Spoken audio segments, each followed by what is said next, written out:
ತಮಗೆ ನೆನಪಿರ್ಬೋದು ಅನ್ಕೋತೀನಿ. ಈ ಬಿಗ್ ಬಾಸಲ್ಲಿ ಈ ಸೀಸನ್ನಲ್ಲಿ ಆ ಇಬ್ಬರು ವ್ಯಕ್ತಿಗಳು, ಒಂದು ಕಡೆ ವಿನಯ್ ಅವರಿರ್ಬೋದು, ಮತ್ತೊಂದು ಕಡೆ ಸಂಗೀತ ಅವರನ್ನು ಆಚೆ ತೆಗೆದ್ರೆ ನಿಜಕ್ಕೂ ಎಲ್ಲ ಒಂದು ಕಡೆ ಅದು ಫುಲ್ಫಿಲ್ ಆಗೋದಿಲ್ಲ ಅನ್ನೋಂಥ ಒಂದು ಮಾತನ್ನು ಹೇಳ್ತಾರೆ.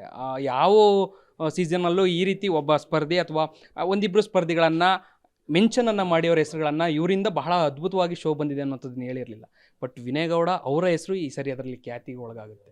ಎಷ್ಟು ಸಂತೋಷ ಅನ್ಸುತ್ತೆ. ಸುದೀಪ್ ಸರ್ ಅಂದರೆ ನನಗೆ ಐಡಲ್. ಅಂದರೆ ನಾನು ಎಲ್ಲೂ ಹೇಳ್ಕೊಂಡಿಲ್ಲ ಇದನ್ನು. ಅವ್ರ ಬರ್ತ್ಡೇ ದಿನ ಆಗಲಿ ಅಥವಾ ಏನೇ ಒಂದು ಫಂಕ್ಷನ್ಸ್ ಇರೋದಾಗಲಿ ದೂರದಿಂದ ನೋಡಿ ನಾನು ಅವ್ರನ್ನ ತುಂಬ ಖುಷಿ ಪಟ್ಟಿದ್ದೀನಿ.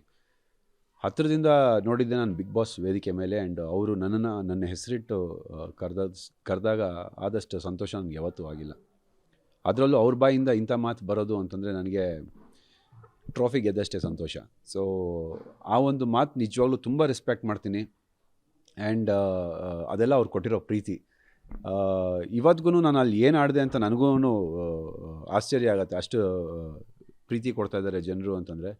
ಬಟ್ ನಾನು ಏನಿದ್ನೋ ಫಸ್ಟ್ ಡೇಯಿಂದ ಅದನ್ನೇ ನಾನು ಮಾಡ್ಕೊಂಡು ಬಂದಿರೋದು. ಆ ನಂತರನ ಜನರು ಮೆಚ್ಕೊಂಡು, ಸುದೀಪ್ ಸರ್ ಮೆಚ್ಕೊಂಡು ಆ ಮಾತು ಹೇಳಿದ್ದಾರೆ ಅಂದರೆ ನನಗೆ ತುಂಬ ಖುಷಿ ಆಗುತ್ತೆ. ನೋಡಿದ್ರ ಸರ್ ಆಚೆ ಬಂದು ಯಾವುದಾದ್ರೂ ಎಪಿಸೋಡ್ನ ಅಥವಾ ಒಂದಷ್ಟು ರೀಲ್ಸ್ಗಳಲ್ಲಾದರೂ ಶಾರ್ಟ್ ಆಗಿ ಸಿಗುತ್ತೆ, ಯಾವುದಾದ್ರೂ ನೋಡಿದ್ರ ಹೇಗೆ?